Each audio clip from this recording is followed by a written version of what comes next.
This is Real People, Real Matters. This is Diana Tulchinsky with my first guest, Aleks Romanenko. Hi, Alexander. Hi, thanks for having me. I went to the shop, I think, a couple months ago, and I fell in love with so much music and artistry you have.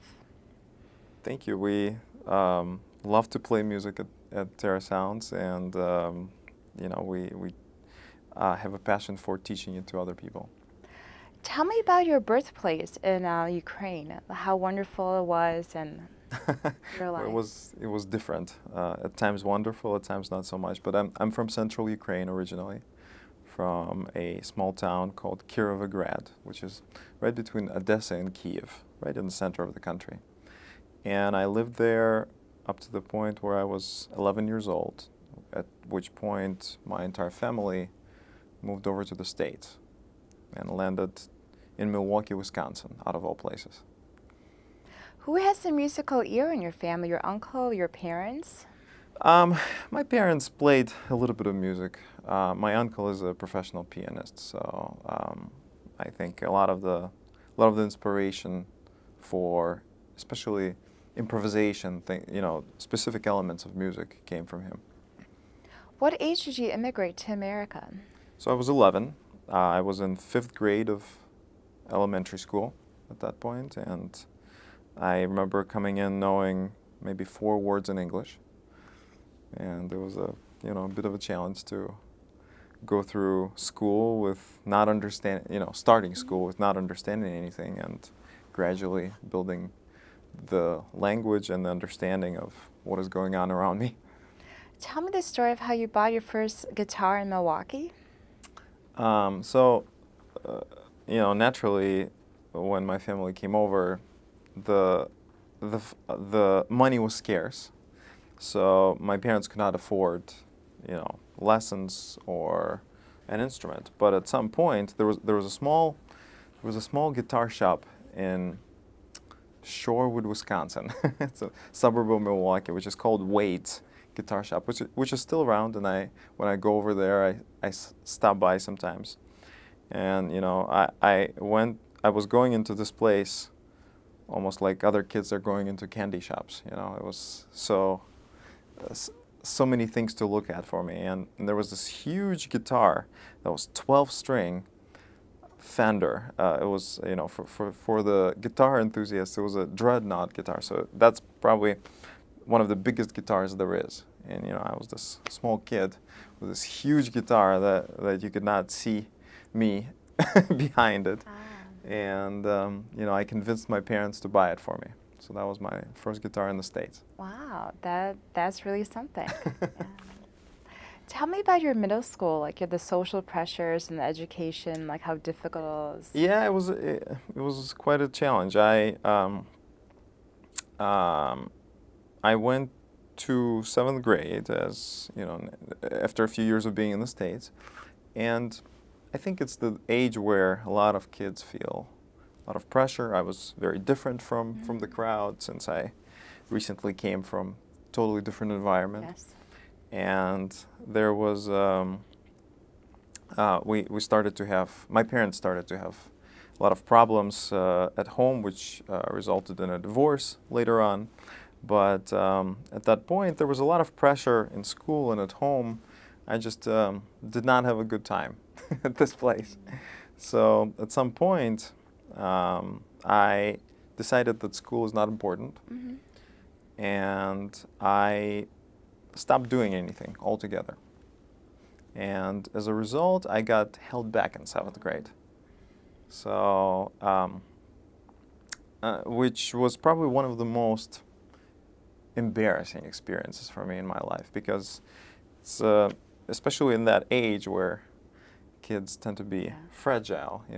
You feel like everybody's moving on, and you're staying at the same level. You're not advancing, which is a horrible feeling. So now, when I have students of that age, I definitely try to find out what's going on with them. Is everything okay? Mm-hmm. And help them and support them in any worries that they may have, because it's tough. Yeah, it's very difficult, the social pressure in school. So in high school, tell me about your earlier jobs, like my first job ever in life was a very classic American job of a paper route, right? Which is, and that was way when I was 13 probably. But then, you know, working in hotels, cleaning offices, just anything that I could do to earn money, because at that point, still, my family really couldn't give me money to spend. Yes. So it actually resulted, because I was very interested in music and guitar, it resulted in me signing up for guitar lessons with a classical guitarist, and I was paying for it myself because, you know, family could not afford it. But it was important for me, so I worked and paid for the lessons. Did you pick up any extracurricular activities like your high school years? I played a lot of soccer, which was very important for me. I played for a club for a while, so this was a very important pastime for me. It was a passion in earlier years. If you would have asked me when I was 12 what I wanted to become in life, I would have told you that I want to be a professional soccer player. But then, as you know, as time went, it became more of a hobby, and music became more of a life passion. Tell me the story of high school. When did you get your equivalency exam? Was it difficult making that decision? Well, I think when we are teenagers, we all tend to be revolutionaries, right? We all tend to be rebels on some level. So because I got held back at 7th grade, you know, several years later when I was already a junior in high school, I turned 18 years old because I was a year behind. And at that point, I came to a realization that I have a year and a half to go, and I'm already 18. Yeah. So I thought it was a waste of my time. I did not feel the value at that point. So I went to the high school office and said, "That's it. Let me sign whatever paper I need. I'm dropping out." And I did. I did not finish high school officially, and I went to work for a car dealership. So that was my first adult job. Yes. Very quickly realized that that's not for me. And what I did was I went to a local college, Milwaukee Area Technical College, MATC it's called. And I tested out of the entire high school program. I think it was 5 exams. And I got a high school equivalency diploma and applied to University of Wisconsin-Milwaukee, UWM, and got accepted there. What was your concentration in the university? Well, first couple years, as usual, I was taking general requirements, GRs, and then ended up making a decision that I'm going to go to a business school instead of. I very carefully considered getting into the music school, but decided against it because I wanted to build other skills as well and wanted to have choices in life, whether, you know, what I wanted to do professionally. So I think at that point I thought that a business degree would give me that flexibility. Tell me about the mindset of going to global management. Well, coming from an international background, from a different country, going through the experience of adapting to a different culture, I was naturally very interested in languages and cultures and different people around the world. So once I decided that I'm going to go into business for education, I naturally gravitated towards international things. So after graduating with my bachelor's, I found out that there's this school in Arizona called Thunderbird School of Global Management. It's located in Glendale. It's a suburb of Phoenix. And it, for 60 years, it concentrated, and this was the only thing that they did, international management on a graduate level. So I decided to get my MBA. Tell me your performances of how you went to the wine tasting and then you started to perform in front of executives.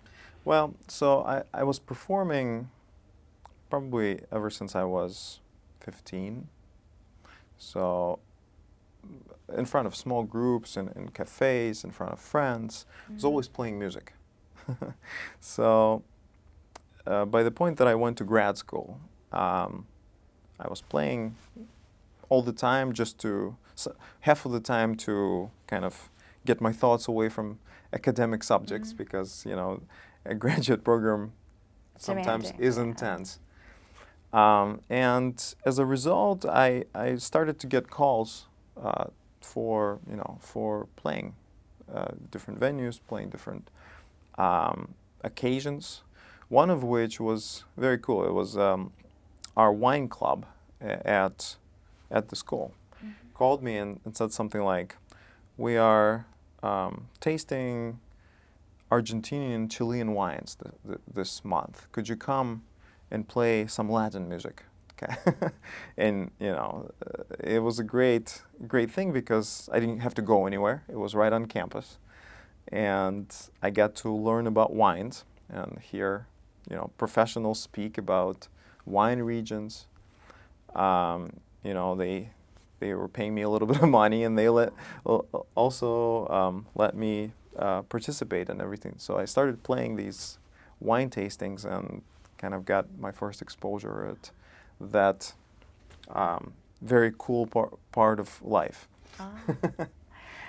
There must be a thrill of performing live in front of so many people and You know, I think it's a lifestyle. I think it's something that people do because that's who they are. So I recently was invited to Glenbrook South for their career fair, you know, and over the course of the day I spoke to maybe 70 or 80 music students. They were interested to find out, you know, what kind of music I do and about the school that I run in Glenview. But one of the things that I told them was, you know, as far as I'm concerned, there's only one reason for you guys to become professional musicians or professional artists or writers, anything in the creative world. And I said that reason is if you don't know how to live your life otherwise. And I really believe that. I think that artists do not have an easy life in any country, not just this country. And the only way that they can become successful in this field is if they don't have a choice. They do not see other choices for themselves. They know that they have to succeed in this thing that they love so much. So if those young students have it in them at this point to go that route, I would say absolutely go ahead and do it. Otherwise, if you see other options for yourself, explore those options. Tell me about when you graduated from Thunderbird. I understand your mom was really sick at the time. How did you transition yourself after the family setbacks and into corporate life? You know, life is not always easy, and unfortunately, I got to find out about this in a pretty young age. Yeah, just as I was graduating with my MBA, I found out that, in fact, I came back to the Midwest, to Milwaukee, and about a month later, my mom was diagnosed with colon cancer. And I kind of set everything else secondary, you know, did not think about anything else and dedicated my time to spend with her, help her. And it turned out to be a pretty tough year. Yeah. And, you know, unfortunately she passed as a result. And it just, I think above all things, it taught me to value today. To understand that, you know, tomorrow may or may not come, so make the best out of right now. I understand that after that year, you went to corporate America and becoming a marketing manager for construction. Yeah, I found a job managing a marketing department for a construction equipment company here in town. And it was a great company, but I also pretty quickly understood that the environment was not for me. Um, so, but you know, I am grateful for this opportunity because it brought me to Chicago. I probably would have hesitated to move otherwise. So after that job had ended, I had a decision to make, what to do next. And I've decided not to look for another corporate job at that point, but to go and record an album of my own music, which I've composed over time. How did you meet your partner, Matvey and Andre, at that time? So as I was, planning to go record this album, I knew I've met some time ago this young musician and recording engineer. He was a student at Northwestern at that point, and he was a performance major. His primary instrument is clarinet, and he was also a sound recording engineer, and he was just beginning at that point. It wasn't, he had some gear in his basement. It wasn't really a studio. And we started to record some music together. And that was really the first project that we really started collaborating. A little bit later into that process, we also included another friend of mine. His name is Andre, and he's a talented songwriter, and he's also an engineer, and just a great friend. And it was the first time that we began to collaborate together, the three of us. And after some time, we saw that there was a value in what we were doing and wanted to take it to the next level. So the idea of opening a School of Music and Arts was born at that point. And after a little bit of time and planning and looking, we opened Terra Sounds School of Music and Arts, which is based in Glenview. Tell me, you're a fan of flamenco Paco de Lucia from Milwaukee. He played his... Well, so flamenco is a traditional music of Spain, of South Spain, from Andalusia. It's music that Spanish gypsies, with the help of Arabs and Jews and other nationalities that were in that area at that time. And this art form evolved over several hundred years, maybe even thousands. So it's a very traditional form. It's very improvisational, and it's very much rhythm driven. So as I was taking lessons with my classical guitar teacher, she said to me, this takes us a little bit back to the time when I was 13, 14, something like that. And she said, there's this guitarist coming to town. I think you should go check him out. And I said, who is this? She said, well, his name is Paco de Lucia. I've never heard that name before. There's a little, not so little, but there's this cozy theater in downtown Milwaukee called Pabst Theater, which has incredible acoustics. It's an older venue, and this is where he was playing. Paco de Lucia recently passed away about maybe a year or two ago.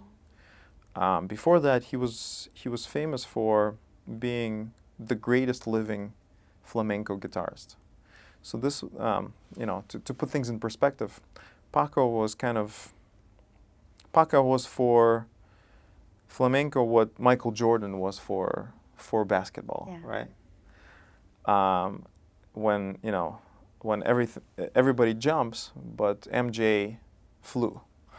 So Paco, kind of was doing the same thing in music, not only in flamenco either. I mean, he collaborated with a lot of famous musicians from other genres. Mm-hmm. For example, there was a famous collaboration with Al Di Meola, an American guitarist, and John McLaughlin, who is originally, I believe, from United Kingdom, but I might be wrong on that. But three famous guitarists that are very different in in genres, collaborated and toured the world, playing on most famous stages.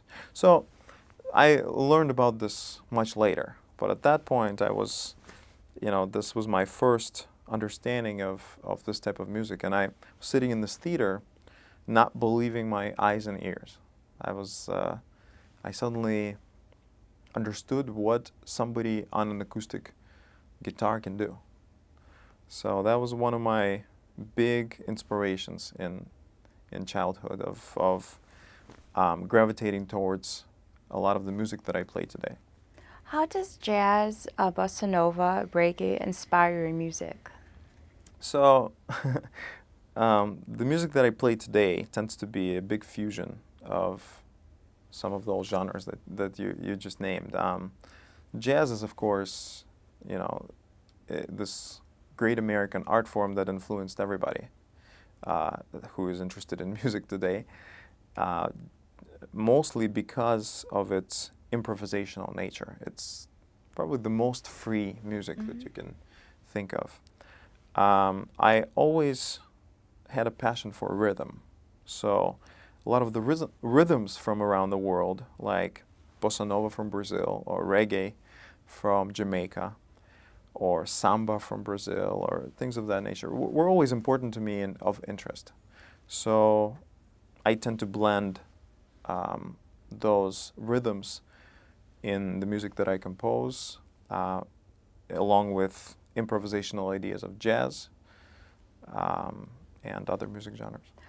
Would you like to play something for us today? Sure, I would love to do that. I'll play a tune for you guys called Caribbean Cruising. It's from my debut album called Horizon of Harmony. That's great.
That's fantastic.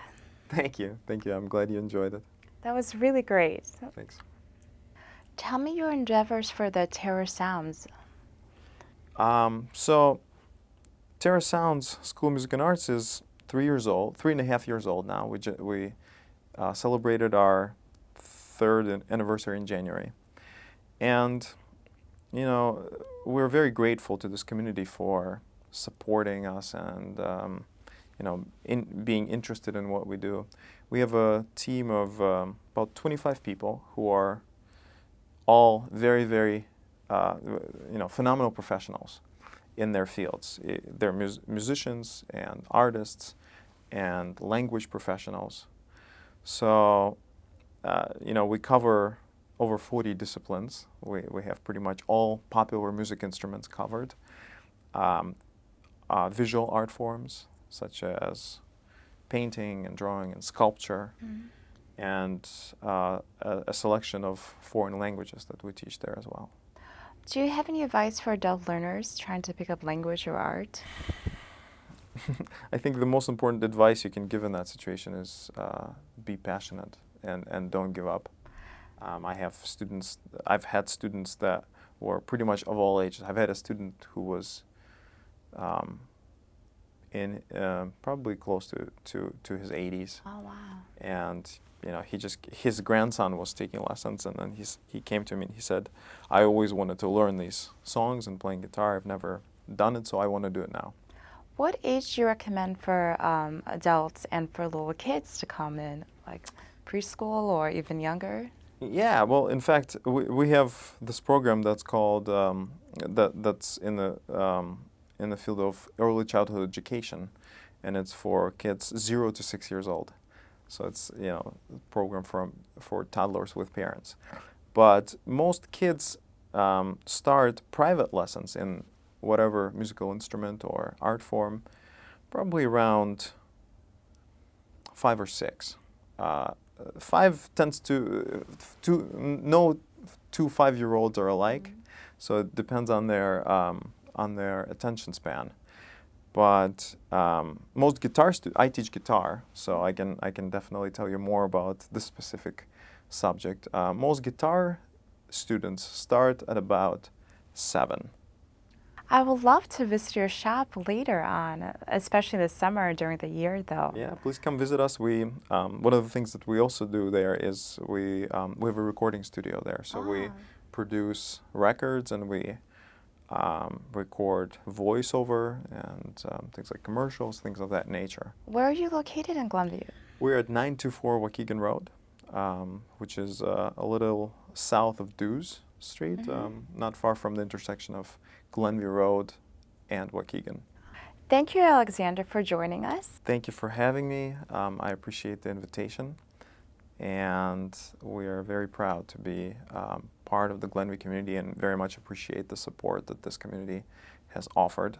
So thanks again, and see you soon. Thank you again for watching Real People, Real Matters. This is Diana Tulchinsky.